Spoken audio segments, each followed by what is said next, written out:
Гледате Тренинг, добро вечер. Председателот на САД ги повлече првите најавени потеси. Двосмислена порака за Путин, признание за големото антифашистичко сојузништво. Но и барање Кремљ да ја прекине војната во Украина.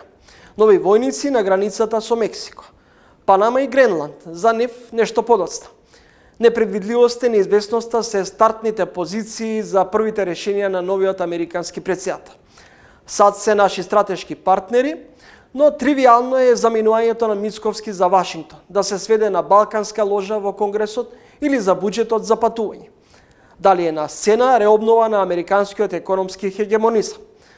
Професорот Денко Малевски во најновата колумна за Либертас напиша, цитирам: "Политиката на отворени врати во светската економија Доналд Трамп ја менува во политика на затворени врати, со високи тарифи. За новата геостратегија со првиот министер за надворешни работи и екс-амбасадор во Обединетите нации разговара во ноември, ден по супериорната победа на новиот американски председател Доналд Трамп."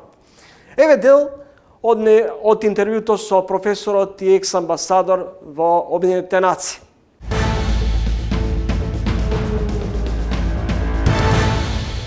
Не би можел да кажам дали во светски рамки ова е најголемиот историски камбек.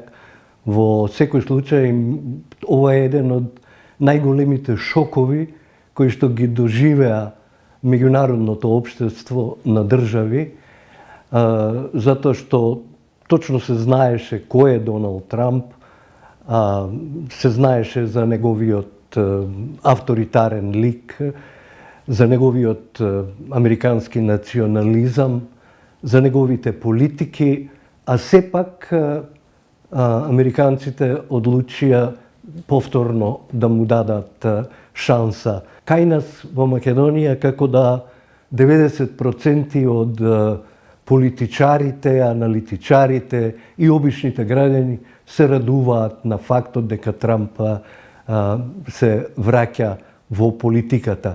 Лично, мојот став е дека има една среќна околност. Ова е последен пат што Трамп ќе може да се кандидира и ќе треба да се издржат овие 4 години кои следуваат. Дали со изборот на новиот американски председател ќе има и нови, или може да се очекуваат нови геополитички поместувања? Големите сили сега се во процес на едно поинакво нивно позиционирање.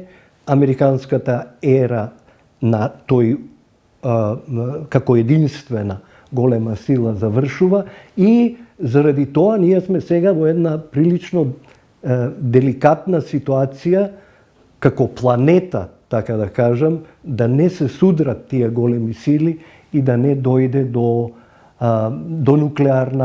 нуклеарна катастрофа. Колку успешно ќе се носи Трамп со ова, ќе видиме, но има еден парадокс кој го забележувам, а тоа е дека само еден ваков човек, како што е Трамп, кој што воопшто не му е гајле за демократија, ниту за меѓународно право, може да одигра некаква позитивна улога и да ја замрзне војната. Не да го реши конфликтот, никој не може да го реши конфликтот бргу, да ја замрзне војната и да престанат воените дејствија. Може ли да се очекува дека Трамп ќе се огради од НАТО и Европската Унија? Да подсетам дека во првиот негов председателски мандат им држеше лекции на членките од Алијансата дека не може натаму и понатаму да се продолжи со таа политика на американците да даваат толку големи финансиски средства, а при тоа за возврат останатите членки да бидат во покомотна позиција. Деновем дури прочитав дека во Брисел се размислува како да се постави кон новата политика на американската администрација. Не само што може, туку е многу веројатно дека битно ќе се променат односите помеѓу Америка и Европа во целина. Трамп овој пат ќе биде поподготвен да се соочи со со европските водачи во смисла дека уште повеќе мислам ќе инсистира на својата политика, а тоа е Европа, европските држави да се грижат за својата безбедност, а се зборува дури и за можност Америка да се повлече од НАТО, што се разбира би отворило огромни прашања на европскиот континент околу можноста европските држави, толку поделени, толку фрагментирани, да се договорат за така важна работа како што е нов безбедносен поредок, една нова дали тоа значи безбедносна дека структура. ќе изостане досегашната посветеност и фокусот на Вашингтон во однос на Европа и регионот? Апсолутно. Самата девиза на Трамп, Америка на прво место, е повик на секој за себе. За разлика од демократите, кои што го негуваа мултилатерализмот, соработката со другите држави, во градење на единство на евроатлантскиот свет, Трамп нема такви идеи, нема такви амбиции. Неговата цел е како да направи од Америка побогато општество и како да ги изравни сметките со оние сојузници кои што живеат на сметка на Америка кога е во прашање нивната безбедност, така што веќе тој спрема тарифи високи, ќе се обиде да се огради од Европа и од европските индустријски сили преку тој нов тарифен систем, потези во економијата кои сигурно ќе се рефлектираат и во политиката, во смисла на оддалечување помеѓу Америка и Европа.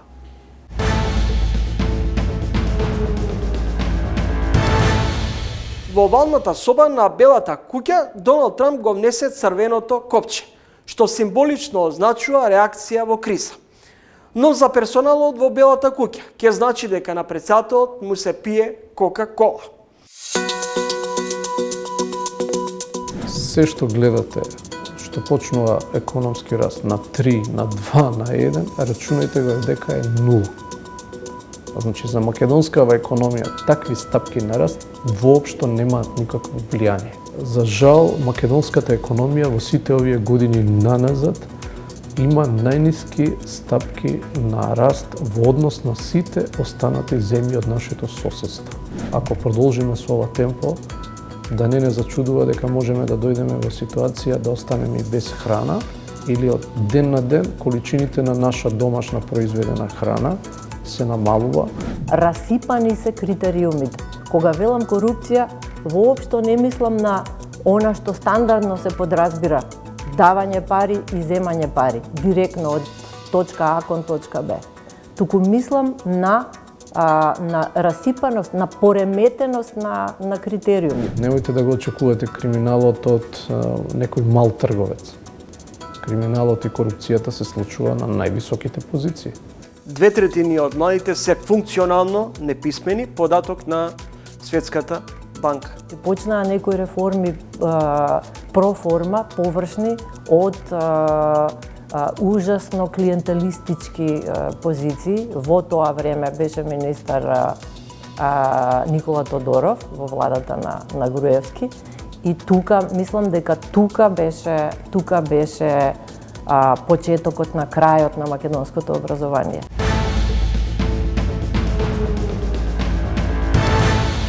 Цените во нашите маркети се можда едни од највисоките во регионот, повисоки отколку овие земји наши соседи како Грција, Бугарија и така натаму. И дефинитивно нашите институции мораат да го реформираат пазарот. Не станува збор да не ја префрламе темата на погрешен колосек, дека некој картелски се здружувал. Ако некој картелски се здружувал, во тој случај ова е слободна економија, слободен пазар, нека се створи нов маркет, нов економски оператор и нека им му ги преземе клиентите на овие кои картелски се здружиле евентуално.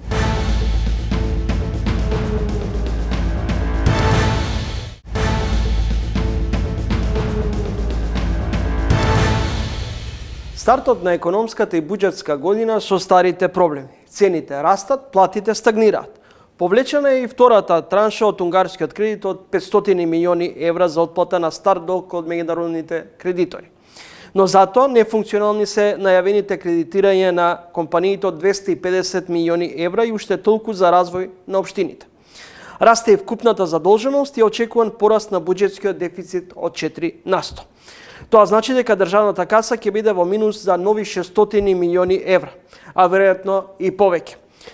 Во ова издание на Трин гостин е председателот на Сојузот на стопански комори Трајан Ангеловски. Господин Ангеловски, добре дојдовте во емисијата. Добре најдов, ви благодарам на поканата. Вашиот колега од Стопанската комора Азевски се подмладува со ТВ подкаст. Дали може би ќе ги следите неговите стапки? Може ќе запловите во новинарските води?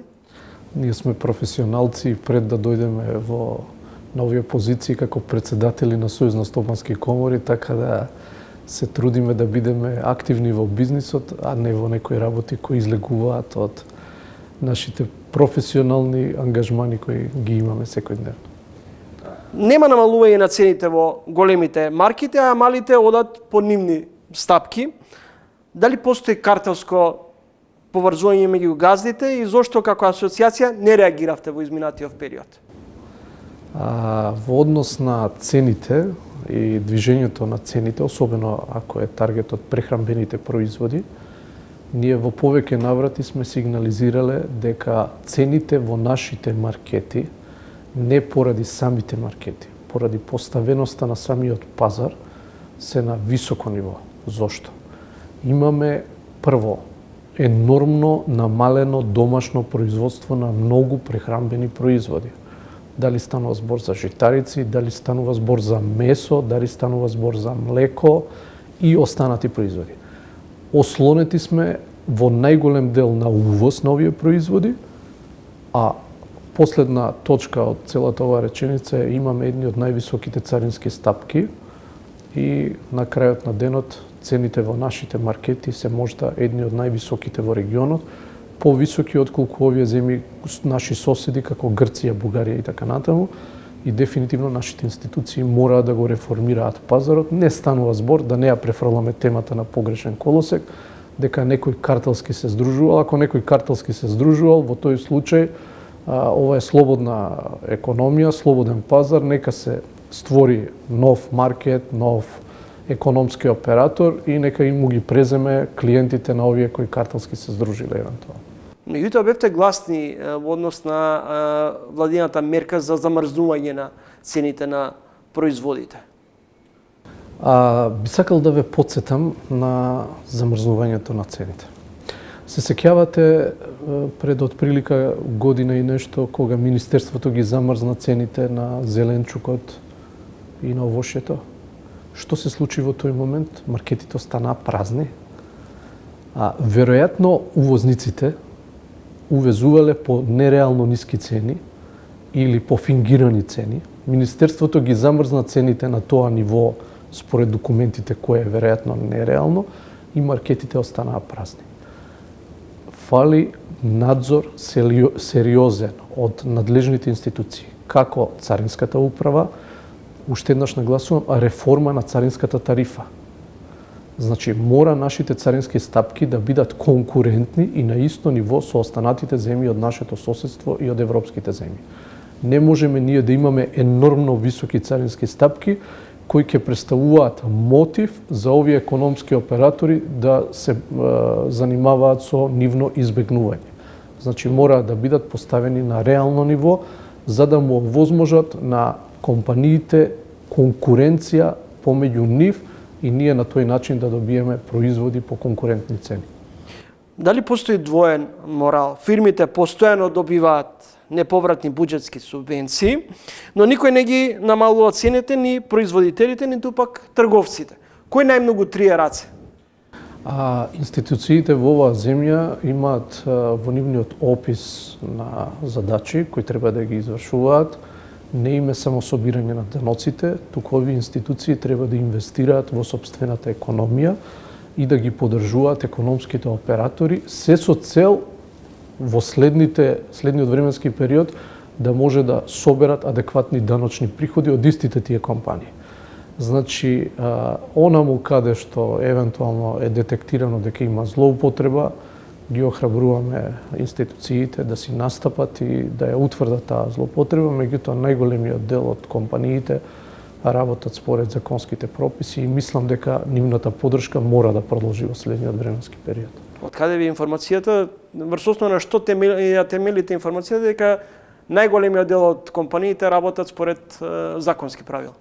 Од оние информации кои доаѓаат според до нас. Сега, ние нити имаме истражни механизми, нити сме орган на прогонот, едноставно од информативен карактер информации кои доаѓаат. Дел од функционерите на комората беа прилично еуфорични за одобрување на кредитната линија од Унгарија.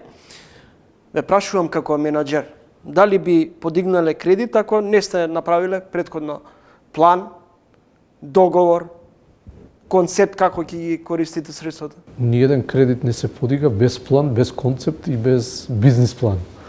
Така да дефинитивно овој кредит како почетна точка за инвестирање го оценуваме како исклучително поволен по неколку основи. Тоа е неговата рочност која е на 15 години, каматната стапка која во овој момент е една од најниските и за жал македонската економија во сите овие години наназад има најниски стапки на раст во однос на сите останати земји од нашето соседство. Ние мора да се обидеме на активен начин да го промениме ова и нашата економија да стане една од најбрзо растечките. Тоа е во интерес на сите нас. Не е во интерес само на компаниите, тоа е во интерес на македонската економија и во интерес на македонската држава. Тоа е стратешко државно прашање. Каква е штетата поради замрзнување на 500 милиони евра од унгарскиот кредит? Нашата администрација е прилично позната по своите процедури, дека секогаш работите одат временски не баш ограничено, така да очекуваме во следните месец, два, три да се активира тој кредит. Меѓутоа и никогаш досега не било тоа, знаете, на дугме, па стиснете, па... Затоа што најавите беа дека половина милион евра за општините и за компаниите ќе легнат на почетокот на оваа година. Еве веќе завршува месец јануари, а средствата стојат уште на сметка. Мислам дека е ова прашање за Министерката за финансии и за Македонската банка за поддршка на развојот. И тие може да дадат детална информација, веројатно кај се средствата и зошто не се пуштени.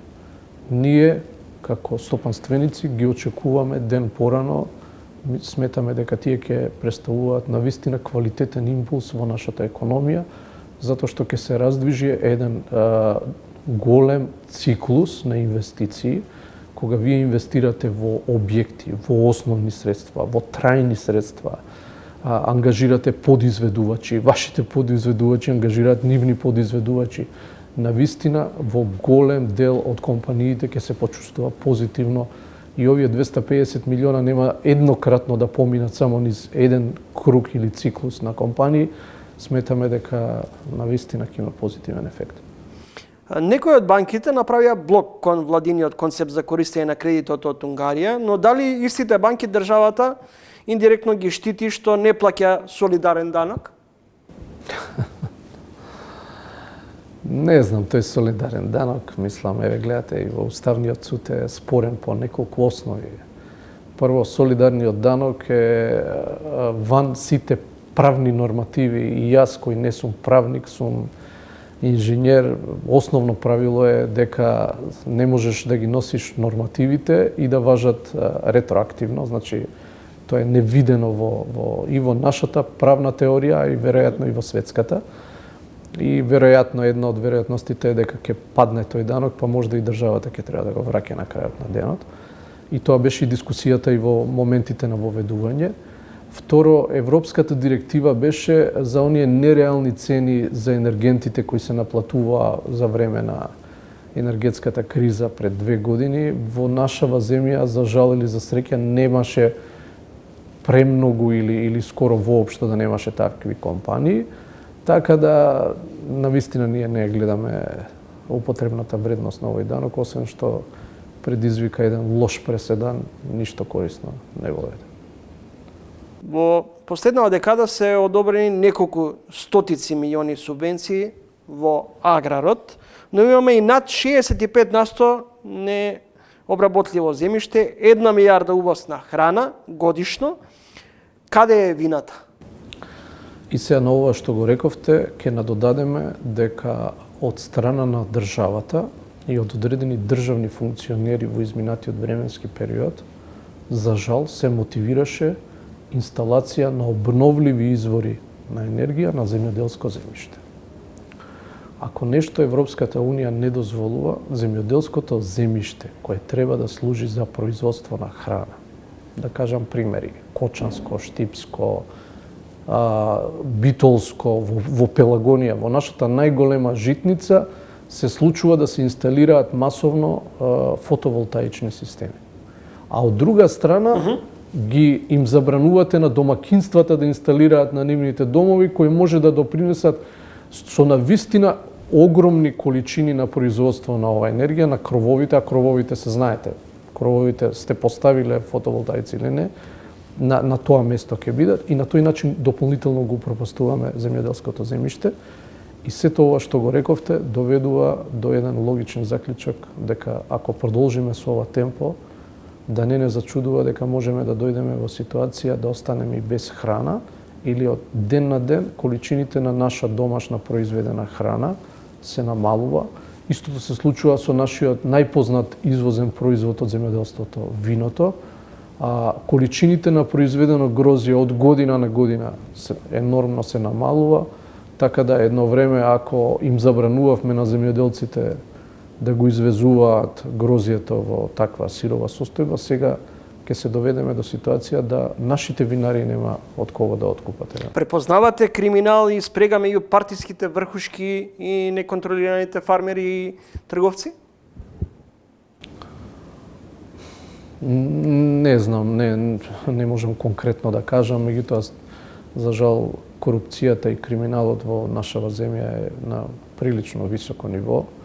И најголема последица зошто ние не растеме како држава, како економија, веројатно се должи на ова. И знаете, немојте да го очекувате криминалот од некој мал трговец. Криминалот и корупцијата се случува на највисоките позиции, каде што вие имате можност со еден подпис, со едно климање на глава или со една едноставна одлука, имавме и во изминатиот временски период, да фирми на роднини, на највисоки политичари им се доделуваат тендери, така да... Велите дека криминалот и корупцијата е на највисоко ниво. Во текот на разговорот слушнав од вас дека имате забелешки околу административно-бирократските процедури и бавноста во испораката на услугите на компаниите. Па тоа е, мислам дека е една од најголемите болки во нашето економско живење, значи бирократијата, спорите процедури, тенденциозно негативно толкување на законите. Некогаш се носат европски закони, текстот е напишан и преводот е европски, а примената е балканска или македонска. Вклучително искуствата ќе видиме како ќе биде со законот на нефер трговски практики.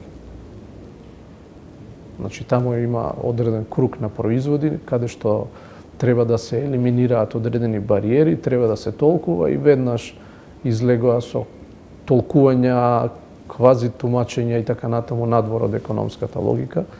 Меѓутоа ние ги охрабруваме институциите да ги применуваат законите на најдобар можен европски начин. Како функционира во западните земји, доколку сакаме да се асоцираме со Европската Унија, мораме да ги применуваме законите на таков начин. Господин Ангеловски, колку во порастот на криминалот удел има и спрегата меѓу газда, извршна власт, суди? Наистина не можам тоа да го кажам колку има спрега, меѓутоа дефинитивно судството ние гледате на најниски можни граници. Ние компаниите секогаш се обидуваме, значи да бидеме максимално внимателни, затоа што до сега корпоративното искуство говори, ако влезете во судските лавиринти, ретко кога вие можете да ја добиете таа загарантирана правда, да го одбраните капиталот или некои други постапки и така натаму. Така да, дефинитивно тука ни треба длабока реформа. Држава без судство, мислам дека е неспојиво и нефункционално, дефинитивно. Може ли да стигнеме до економски раст од 3,7 на 100 и што е под нивото на, веројатно, во моментов исплатливост и одржливост во отплаќање на надворешниот долг, кој е релативно висок? Се што гледате, што почнува економски раст на 3, на 2, на 1, рачунајте го дека е 0. Значи, за македонскава економија такви стапки на раст воопшто немаат никакво влијание. 3% ништо не мораме да правиме, само да купуваме во маркетите, ќе имаме ние 3% на раст. За оваа економија, се што е над 4, 5, 6, 7%, ние ќе можеме да го почувствуваме и ќе може да се види преку изградба на квалитетна инфраструктура, изградба на нови економски капацитети и се останато. Ние сме последни, уште еднаш нагласувам, од сите економии во нашиот регион, а нашиот регион е еден од економски најзаостанатите во Европа. Значи, ние можност за задоволство да се чувствуваме дека сме завршиле добра работа, навистина не постои. Во едно ваше интервју за Капитал, насловено со ваше уверување дека можеме да бидеме економски тигар во регионот. Верувате во ова? Да. Како? Па, навистина верувам. Тамо во тоа интервју има можда едно 20 точки каде што ги детектиравме, каде сметаме дека постојат реални проблеми и каде што треба да се делува во спротивен правец од тие настанати проблематични ситуации и како може да се реформира. Ние имаме земја каде што символот на нашето знаме е сонцето. Во светот во овој момент, ако во нешто се инвестира во обновливи извори на енергија. Ние наместо да развиваме квалитетно земјоделство, ние инвестираме обновливи извори, ама на земјоделско земјиште, за да останеме без храна. Таму каде што треба да инвестираме за сопствени потреби на домакинствата, да го намалиме квантумот и така натаму, тоа не го правиме. Имаше пред 2 или 3 години еден министер, тогашен за економија, со тогашниот вице-премиер, излегува на телевизија и тврдеа дека не инвестирајте во обновливи извори на енергија, затоа што тоа лето, изјавата беше дадена на пролет, тоа лето цената на електричната енергија ќе била 0. 3 години помина, ние очекуваме да дојде таа 0, ама никако не дојде. А сега да бидеме малце искрени, во истото време додека се дава таа изјава, се купуваат, овие двајца купуваат локации во Источна Македонија за инвестирање на обновливи извори енергија. Навистина не е коректно да се однесуваме на тој начин. Ни требаат вистински методи за реално сите ние да инвестираме на транспарентен, на реален начин. Нашава земја е една од најнеизградените. Ние имаме многу работа да ја изградиме нашава земја и да ја доведеме на одредено пристојно ниво. А во однос на одредени методи, во однос на царинската тарифа ја спомнав. Ние имаме една од највисоките царински тарифи во Европа. Ние се однесуваме како да сме остров на Атлантски океан. На дневна база наши граѓани пазарат по маркетите во Грција, Бугарија, Србија. Затоа што за одредени ставки се покажува дека во тие маркети цените се пониски. Колку губиме ние во однос на ДДВ, во однос на тоа што не е таа стока купена во наши компании, во наши маркети? Направил некоја анализа? треба да го смениме концептот на функционирање. Дали е ова, дали е онаа влада, нас ни треба нов правец на делување. Зарем за вас, како стопанственик, бизнисмен, како председател на Сојуз на стопански комори, не ве загрижува високата стапка на задолженост од речиси 70%. Висок буџетски дефицит кој се провлекува неколку години поред, кој стига речиси до 5%. Ај вака едно прашање да поставим. Дали сите не треба да не загрижува, а секоја година ние имаме буџетски дефицит? По целата економска логика која постои на светов, една година треба да имаш буџетски дефицит, ама следната логично е да имаш буџетски суфицит, па да го вратиш оној дефицит од изминатата година. Ние 30 години имаме буџетски дефицит. Дали е тоа одржливо? Дали има логика да се постапува на тој начин? Сите ги плаќаме даноците, а што е проблемот да биде 0-0? Зошто ние не се трудиме да имаме суфицит во буџетот? Па каде завршуваат средствата тогаш? Не знам. Тоа е прашање за оние кои биле министри и веројатно државниот ревизор може да ви објасни во сите оние негови извештаи каде завршуваат. И ќе видите на почнати проекти незавршени, на платени камати за нешто што не се гради и никој не одговара во оваа држава.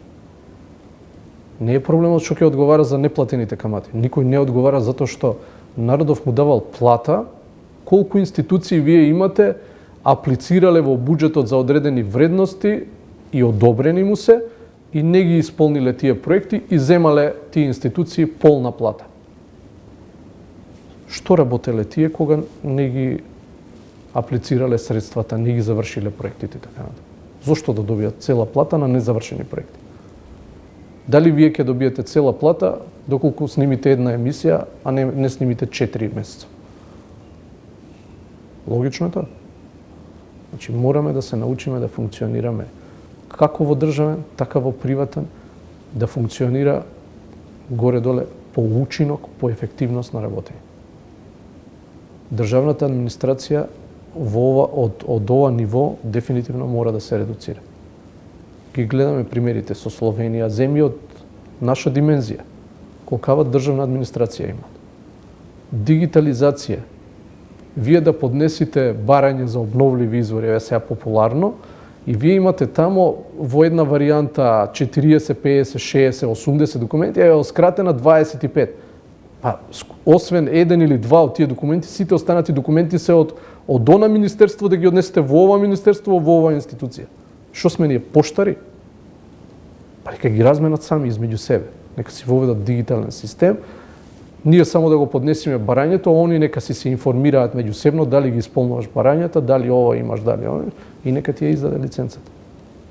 Значи, мораме да се научиме Естонија како функционира, Холандија како функционира. Ние многу заостануваме. Освен што заостануваме, па и не се трудиме да го надокнадиме за остатокот. Мислам дека ни фали. Така да насловот во Капитал сметам дека е многу реален и многу достижен. А од нас зависи дали ќе бидеме економски тигар или ќе се задоволуваме со навистина многу лоши резултати и ќе се тешиме дека може да не сме можеле повеќе и секогаш има од лошо по лошо. Има и од добро по-добро, има и од лошо по-лошо. Трајан Ангеловски, председател на Сојуз на стопански комори, јаве што ќе гледате по кратката пауза за реклами во продолжение.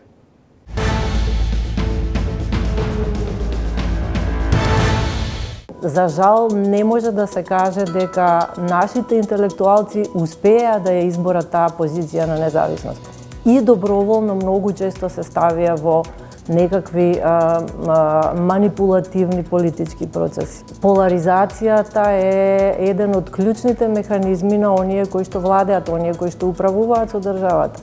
Така што поделбата на наши и ваши е еден од механизмите за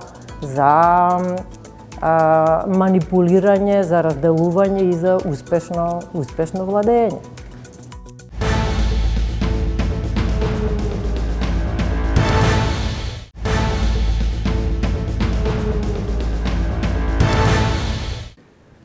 Вечерашната соговорничка е професорка на Филолошкиот факултет. Предава општа и компаративна книжевност.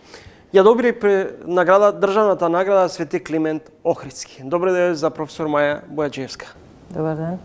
Професор Бојаджиевска, вашето обраќање на доделувањето на наградата Свети Климент Охридски остави голем впечаток во јавноста, каде изразивте сериозни критики и забелешки во однос на функционирањето на образованието, но и на севкупниот систем во државата. Колку пораките на интелектуалците допираат до креаторите на политиките? Не сум сигурна дали навистина имало кој знае каков одек ова што јас го кажував во јавноста. Може би имало одек во еден потесен круг на луѓе кои што се занимаваат со образование, култура, хуманистика, да речеме, начелно луѓе кои што се во тоа поле. Меѓутоа ми се чини дека сепак тоа што сум го кажала не допрело таму кај што треба. Предпоставувам дека тој одек за кој што зборувате се должи на тоа што во говорот јас не бев не изразив некоја стандардна благодарност за добивањето на наградата. Мислев дека немам морално право на тоа во ситуација кога приликите во нашата држава, особено приликите во образованието, за кои што јас знам нешто повеќе отколку во другите области, значи особено тие прилики се искрено да ви кажам катастрофални. Предпоставувам дека тој критички став одекнал во еден барем мал дел во јавноста, но секако не одекнал, не допрел таму каде што треба. Од проста причина што, да одговорам и поконкретно на вашето прашање во врска со интелектуалците, од проста причина што не верувам дека тие кои што се задолжени за креирање на политики во доменот на образованието и пошироко ги слушаат интелектуалците. За тоа се виновни и двете страни. Не е само виновна страната на политичарите под наводници, виновни се и оние кои што сакаат да се нарекуваат интелектуалци. Дали е тоа резултат на недоволната гласност на научната фела или пак само бендисаноста на политичките елити? Не е толку црно-бело. Затоа што мислам дека вината на тие што се нарекуваат интелектуалци е што на некој начин доброволно се ставија во полугите и во машинеријата на оние кои ги креираат политиките. Значи интелектуалецот не е комфорна позиција. Интелектуалецот подразбира една постојана активна критичка свест, непристрасност и еден вид борбеност на знаењето визави се друго. Не е комотна таа позиција затоа што предизвикува да речам непријатност ако интелектуалецот секогаш со својот морален интегритет и интелектуален капацитет и морал секогаш кога го загрозува востановениот поредок. За жал не може да се каже дека нашите интелектуалци успеа да ја изборат таа позиција на независност. И доброволно многу често се ставија во некакви манипулативни политички процеси. Но зошто секоја критичка мисла, после секоја критичка мисла, всушност веднаш се става одредена личност наспротивниот табор, условно кажано. И зошто се доведуваме до состојба на веднаш на поделба на наши, ваши, про и анти-ЕУ? Затоа што таа злоупотреба на интелектуалците мислам дека почна прилично рано во Република Македонија, затоа што поларизацијата е еден од клучните механизми на оние кои што владеат, оние кои што управуваат со државата. Така што поделбата на наши и ваши е еден од механизмите за манипулирање, за разделување и за успешно владење. Во идеалната држава Пара работа. Значи не е ништо ново тоа. Во идеалната држава на Платон, како што ја замислува, секој треба да му се даде вистинско место според неговите природни способности, кога луѓето ќе го заземат своето вистинско место во нашето општество и ќе доминира квалитетот, а не некомпетентноста, да речеме. Знаете како, Платон е во таа смисла утопист. Значи, он зборува за идеалниот поредок на нештата. Мислам дека многу далеку почнавте и тоа што тој го кажува, мислам, апсолутно непременливо овде. Кога не е прашањето? Прашањето е дали воопшто. Тенденциите во нашата држава се такви да тоа прашање мора да се постави. Дали воопшто некогаш ќе се постават работите според вистинскиот распоред, според компетенции, значи според способности, а не според други механизми. Дали живееме во време на измешани вредности? Апсолутно да. Апсолутно да. Кој го создава овој ваков амбиент на нестандардни и помалку некој ќе рече живееме во колективна трагедија? Знаете, ефектот на трагичност јас гледам според моите дефиниции од литературата и филозофијата. Ефектот на трагичност, за да се произведе, треба да имате конфликт на две вредности. Овде не можам да кажам дека е тоа трагично, затоа што нема конфликт на вредности, туку како што рековте и самиот една општа конфузија. Платон? Уште еднаш кај Пак со Платон. Пак со Платон. Незнанието е корен на сите зла. Можно ли е образование без морал? Не е можно. Нужна компонента, мислам не е компонента, тоа се две сврзани работи. И вие кога сте тргнале денес на работа да го сработите ова што ви е задача дневна, професионална. Значи вие тргнувате од позиција на некаков морал, на некаков сет вредности. Исто и јас.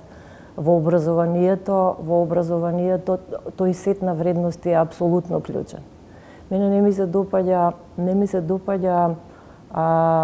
лично масовната употреба на зборот експерт. Тоа почна некаде 90-тите години кон крајот. Тој збор на некој начин го деградира концептот на знаењето, стариот концепт на знаењето, традиционалниот концепт на знаењето. Зошто? Затоа што ја исклучува токму таа компонента, токму таа срж на моралот. Значи, моралот е потребен за воопшто да бидете човек, а образованието ве учи како да бидете човек покрај останатите работи. Анализирајќи, дојдов до некаков податок дека кај нас најкратко траат министрите за образование во просек околу 18 до 20 месеци. Дали тоа е можеби причина што образованието не е меѓу приоритетите и многу малку се вложува во науката? Би рекла обратно. Тоа е последица. Значи, кажете ми кога во оваа држава образованието беше приоритет. На која било влада до сега? Образованието секогаш се става на последното место, на маргините. Значи, има примери од регионот, малку подалеку, Словенија да ја земам за пример. Зошто они отидоа толку напред? Зошто они релативно рано ги завршија преговорите и рано влегоа во Европската Унија? Еден од клучните одговори е тука затоа што таму образованието беше надпартиски државен приоритет. Тоа кај нас никогаш не се случи. И ова што спомнувате, оваа анализа, односно тоа е некоја жалосна статистика, да ги менуваме толку бргу министрите за образование и при тоа често да не се внимава од кои редови доаѓаат тие, честно исклучоците. Значи тоа е последица од немање на визија. Според мене, некој што има визија а е на одговорна политичка позиција, прво образованието треба да го дефинира како приоритет. Тоа кога ќе се договориме, се останато ќе може полесно да се менува. 2/3 од младите се функционално неписмени, податок на Светската банка. Зарем ова не е доволен аларм? Вакви негативни статистики и податоци сме имале и порано. Значи, јас ќе ве подсетам на некои PISA тестирања што се одвива пред повеќе од 15 години. Резултатите беа, се сеќавам на едно 2010-та, мислам дека беше, 2009-10-та, не ме земајте за ова збор. Меѓутоа, резултатите беа уште тогаш поразителни и алармот не се вклучи. Значи, почнаа некои реформи проформа, површни, од ужасно клиентелистички позиции. Во тоа време беше министар Никола Тодоров во владата на Груевски. И тука, мислам дека тука беше почетокот на крајот на македонското образование. Затоа што тогаш се тргна во еден лажен реформски процес, всушност во еден одмазднички процес против едно образование како што беше до тогаш сваќано. Посебно мислам тука на УКИМ, на главниот најголем државен универзитет. Следите тренинг гостинка во емисијата универзитетската професорка од Филолошкиот факултет Маја Бојаджиевска, која минатата година доби државната награда Свети Климент Охридски. Професорке, корупцијата е сосема веројатно дека е најголем општествен проблем, а вие во едно интервју констатирате зборот корупција ни укажува дека нешто е расипано. И како да го правиме? Да, јас тргнав од латинскиот корен, значи кој што значи меѓу останатото токму тоа, расипано. И при тоа корупцијата ја сваќам како нешто што е многу темелно и многу проширено. За каква расипаност кога зборуваме за корупција може да стане збор?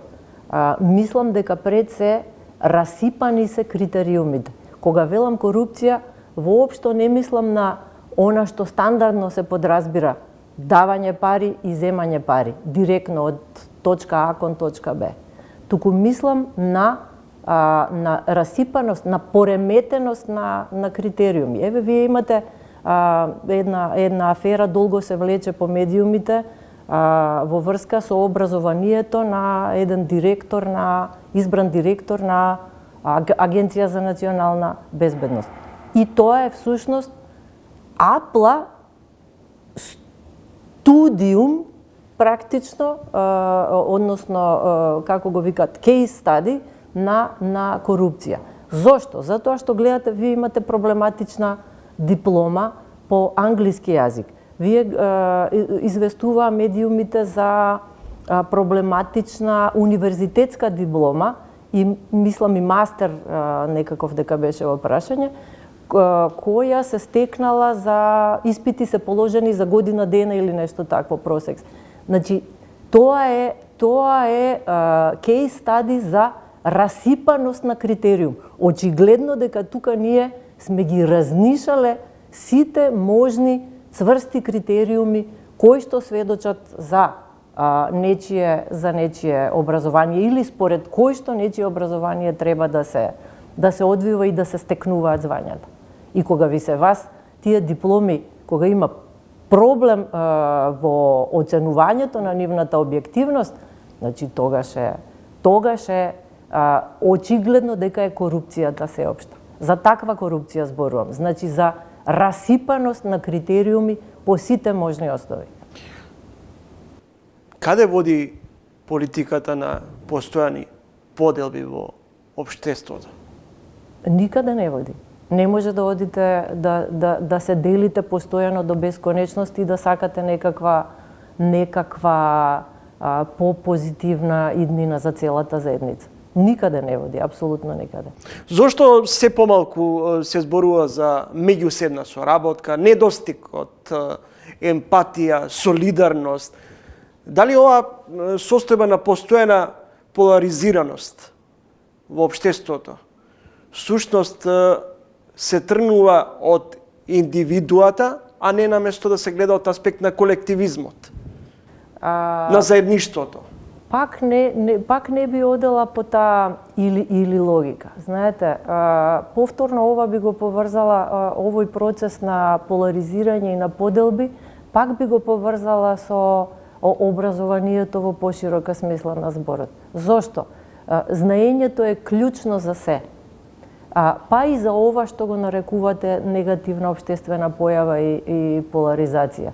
Кога би имало повеќе знаење, кога би имало стандардна писменост, луѓето не би биле толку во позиција на сиромаштија, да речам, и фактичка, но и сиромаштија на духот и на спознанијата, и не би дозволувале да бидат манипулирани во смисла на разделувани, поларизирани и слично. Ме разбирате? Значи, кога би биле луѓето пообразовани, кога би биле посветени на знаењето, не би можеле да бидат доведувани во ситуации на толку лесно манипулирање од некој секако има интерес, за жал, овде да ги држи луѓето во состојба на, метафорички ќе кажам, слепотија и на незнаење. Посебно младите. Веројатно така најдобро се контролира состојбата. Апсолутно да. Се контролира статус-квото, а на страна си се одвиваат ужасните работи. Дали послушноста ќе доминира? Не можам да правам такви проекции. Можам само во склад со сопствениот морал и во склад со сопствената професија да направам се што е во мојата моќ против тоа. Значи да останам во образовниот процес на позиција на критичност, непристрасност и постојано ново акумулирање на знаење за да им помогнам на студентите тоа да го ваквите несакани констелации да ги превозбогнат. Помеѓу безперспективноста, потоа отсуството на фер односи во општеството, лош образовен систем, нефункционални институции, се дел можеби од причините што речиси половина милион граѓани од осамостојувањето па до денес ја напуштиле државата. И кој е виновен за екзодусот? Повторно поставувате тешко прашање. Виновникот е тешко да се лоцира. Може би сме сите ние. Значи јас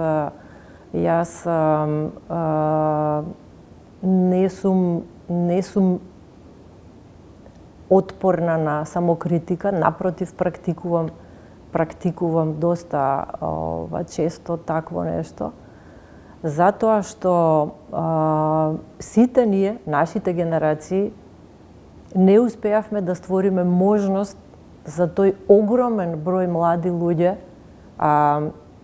да останат овде и овде да си ја бараат иднината, животот да го живеат и професионалните капацитети да си ги остваруваат. Голем дел од овие луѓе кои што си заминале се млади луѓе, кои што барале подобро образование, имено од овдешното. Голем број од тие луѓе кои што се заминале се млади луѓе кои барале, всушност кои не можеле да ги трпат овие работи кои што ние ги трпеме. Знаете? Така што тој порив, тој екзодус е она што е навистина трагично, го спомнавте зборот трагично претходно, она што е навистина трагично за оваа држава. Како да се обидеме да задржиме барем еден дел од тие млади луѓе кои легитимно си бараат излез надвор, кои што се согласуваат на тешки услови на живот таму, за да го добијат она од образованието што тука не го добиваат. Како? Значи, единствено со многу индивидуални напори, со поврзување на тие индивидуални напори во еден колективен напор, како што рековте претходно. Јас поинаку не гледам како би го извеле тоа. Освен ако не почне секој од себе си персонално. Професор Бојаджиевска, Македонија меѓу минатото, сегашноста и иднината. Што направивме, што правиме и што треба да направиме?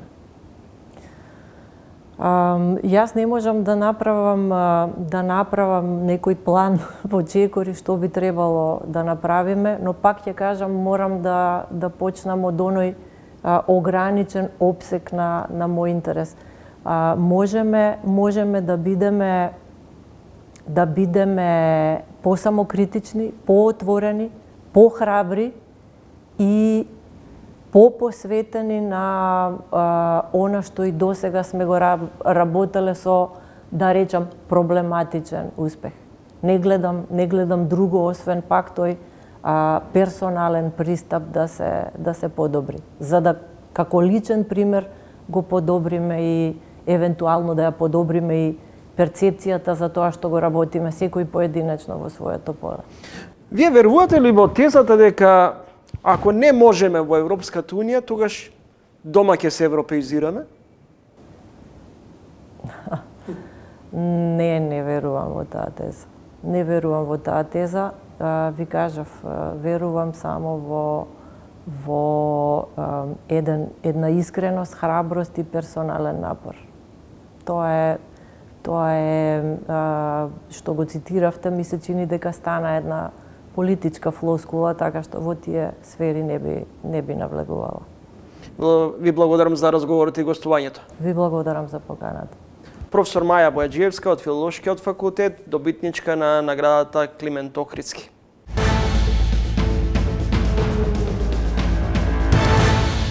Следете уште едно издание на ТВ магазинот Трилинг. Ви благодарам на вниманието. Останете со програмите на телевизија 24, а во меѓувреме читајте на trilling.mk. Се гледаме идниот петок во исто време.